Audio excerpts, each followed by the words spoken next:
Jury 2, Rodrigo Elmar from Philippines.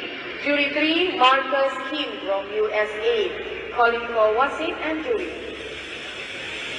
Kejuaraan selama 6 hari ini yang telah dirasmikan disempurnakan oleh Yang di-Pertuan Negeri Tuan Muhammad Ali Muhammad Rostam yang menampilkan kira-kira 500 orang pesilat mewakili 40 negara yang turut serta, terutamanya dari Eropah, United Kingdom dan juga Belanda, daripada Asia Tengah, Kazakhstan dan juga Uzbekistan, India dan juga Pakistan dan juga mengambil bahagian.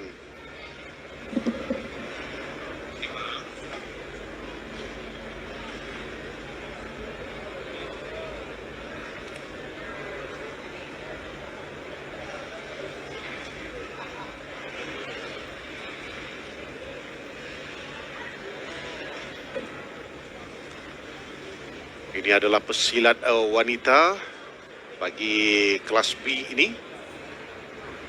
Di Hanoi yang lalu hanya ada 2 kelas saja yang dipertandingkan, iaitu kelas E dan juga kelas F. Vietnam tidak mempertandingkan banyak kategori. Singapura telah berjaya membawa pulang 1 pingat emas dalam kategori tanding ini. Kelas E menerusi Nurul Suhaila.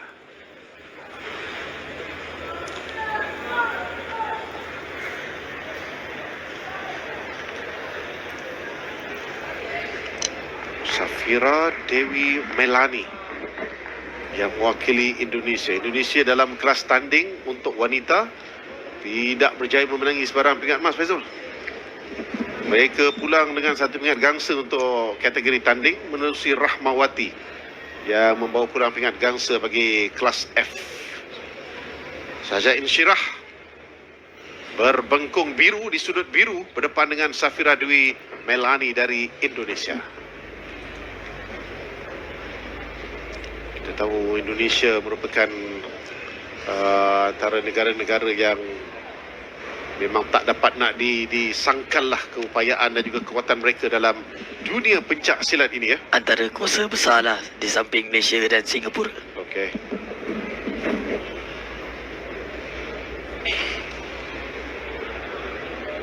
Harap maaf saudara, penonton-penonton sekalian, memang terdapat banyak delay yang berlaku di sini memandangkan sebenarnya kedua pesilat ini belum begitu bersedia selepas berlakunya keputusan menang percuma untuk Syed Farhan. Jadi Syaza dan juga Safira barulah melakukan persiapan dan kini membuka gelanggang dengan persembahan yang dipamerkan oleh mereka buat seketika di hadapan para juri. Untuk undang-undang baru pencak silat, kedua-dua pesilat perlu melakukan 8 pola langkah atau pergerakan dalam keadaan yang serentak. Itu buka langkahnya tu sebenarnya tu. Dia bagi bunga-bunga pertarungan. Baik, pusingan yang pertama, Indonesia menentang Singapura. Peringkat separuh akhir, kategori B wanita. Kategori B, untuk makluman anda, adalah satu kategori yang ringan, 55 kg, kan? Betul.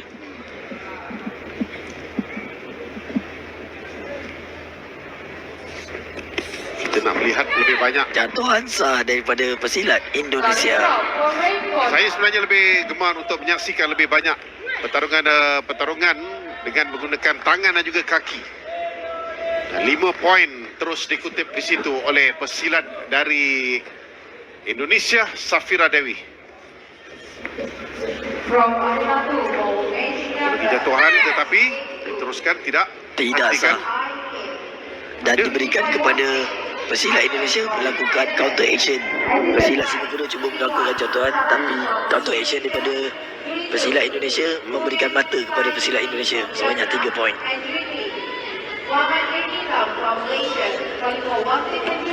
Bagi jatuhan cuba dilakukan. Dia ada unsur-unsur pergerakan judo pun dapat kita lihat kan? Betul. Ha. Sekiranya satu pesilat tu cuba membuat jatuhan, kita diberikan masa dalam 2 second untuk counter action atau mempertahankan diri supaya tidak jatuh. Yep. Supaya kita dapat poin yang tentu kembali.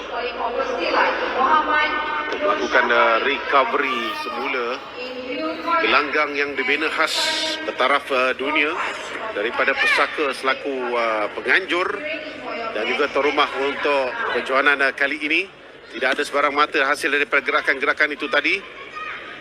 Kini bagaimana serangan kaki yang dilakukan dari Safira. Bendera mereka nak nampak lebih kurang sama, kan? So jangan terkeliru. Anda kena ingat tu saja. Yang di sudut merah itu adalah dari Indonesia. Jatuhan sah untuk pesilat Indonesia. Dapat lagi ya? Dapat lagi. Sebab walaupun separuh badan di luar, separuh badan di dalam, Okey. masih dikira sah.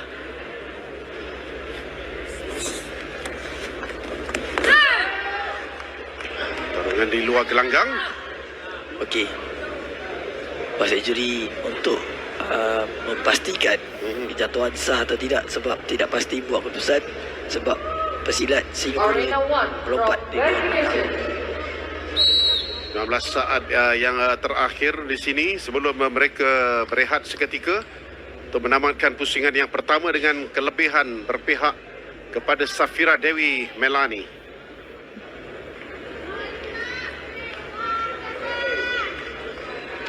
Jatuhan tidak sah.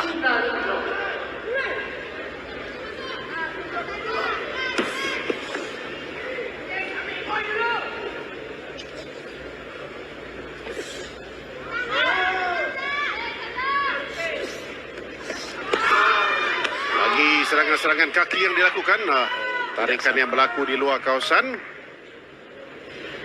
Walaupun melakukan counter action tidak dikira mata sebab di luar gelanggang. Tamat pusingan pertama. Agak jauh ketinggalan 26 6 20 poin. 20 poin. Yep. Kali terakhir kelas B ini dipertandingkan di SEA Games ialah di Manila tahun 2019 yang dimenangi oleh pesilat dari Vietnam, Tran Thi Thiem, yang mengalahkan Jenny Kose dari Indonesia. Nurul Suhaila ketika itu beraksi untuk Singapura dalam kategori ini. Kemudiannya di Vietnam tidak dipertandingkan kelas B. Namun begitu, kalau anda masih ingat lagi tahun 2017 lah, boleh dikatakan semua kategori dipertandingkan Betul. Malaysia ambil daripada A sampai J. Begitu juga dengan untuk wanita. Malaysia sebagai tuan rumah mengambil peluang untuk mempertandingkan semua kategori yang ada. Baik, pusingan yang kedua.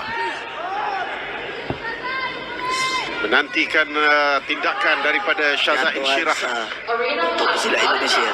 red corner. Lagi dapat poin di situ untuk Safira. Samin yang begitu baik.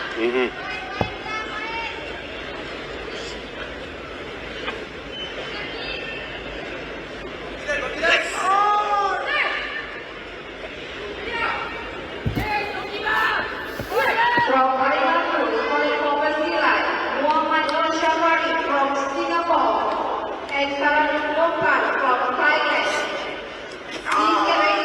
Tendangan hadapan yang cuba dilakukan tidak berhasil dari Safira Dewi Melani untuk mendapatkan mata. Syaza Insyirah mengasak tarikan, tak dikira di situ. Jatuhan di gelanggang. So tak kira. Di luar kawasan pertandingan, di kawasan bulat itu, justru tidak ada mata yang diberikan kepada kedua pesilat.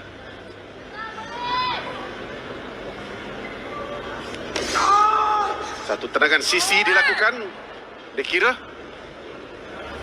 Untuk kita melihat, okey, betul, poin diberikan di situ. Sekali lagi kepada Safira Dewi. Kini jelas sekali Nur Syazain Syirah menghadapi kesukaran untuk mengumpul mata dan juga mengejar. Baru pusingan yang kedua dia sudah ketinggalan jauh. Dia sekadar mengumpul 7 mata. Cantik jatuhan yang dilakukan di situ. Walaupun kaki di luar, separuh badan di dalam tetap dikira. Untuk undang-undang baru tetap dikira. Syazain Syirah perlu buat sesuatu kerana poin 42 perbezaan poin. Sangat jauh sangat. Jauh sangat. Nak menang secara KO, menang secara knockout. Tapi kadang-kadang keajaiban berlaku seperti yang kita tengok dekat SEA Games Hanoi baru-baru ni. Jika kesilapan yang dibuat oleh pesilat Ceruk Merah boleh memberikan kemenangan kepada pesilat Ceruk Biru. Lagi poin berjaya dikutip di situ. Satu jatuhan, walaupun Syazain Syirah berjaya untuk menambah 2 mata sebentar tadi. Untuk mereka menamatkan pusingan yang kedua dengan perbezaan yang begitu jelas sekali kat sini. 49 poin dah. Dia ketinggalan ketika ini. Sangat jauh.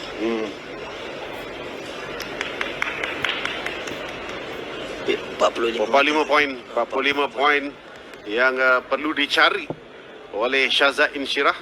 Ini aksi di pusingan yang kedua sebentar tadi dengan berat badan yang boleh katakan hampir sama. Cuma dalam hal ini kita dapat lihat ketangkasan yang dimiliki oleh Safira Dewi Melani untuk membolehkan beliau mengumpul mata demi mata, mengutip mata demi mata juga.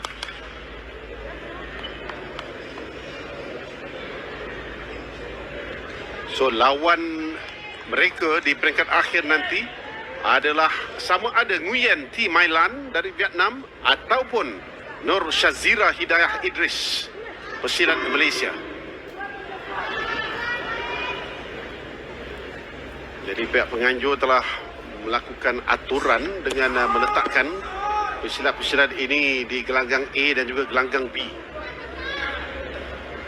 Tadi Sheikh Farhan telah pun berjaya layak ke final tanpa mengeluarkan peluh dan juga tanpa menunjukkan aksi selepas Firdaus Latif pesilat negara menarik diri.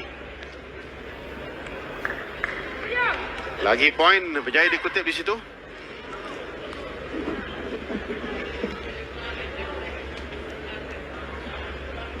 .63 mata setakat ini.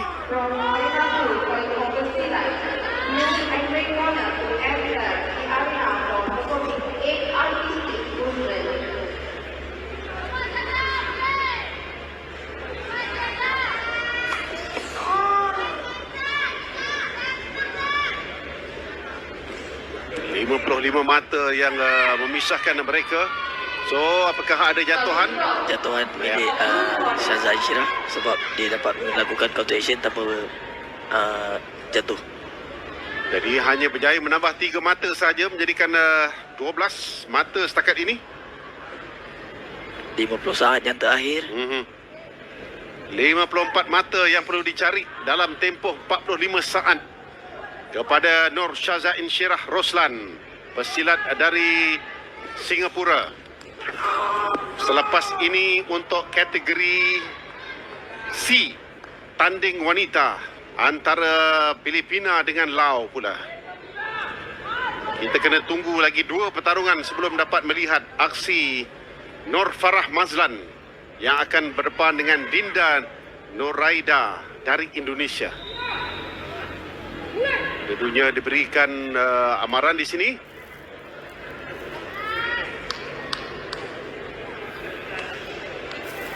Tangkapan cuba dilakukan oleh Syaza, tapi ada elakan yang baik dapat dilakukan oleh Safira. Tendangan sisi dilakukan, tamat pertarungan.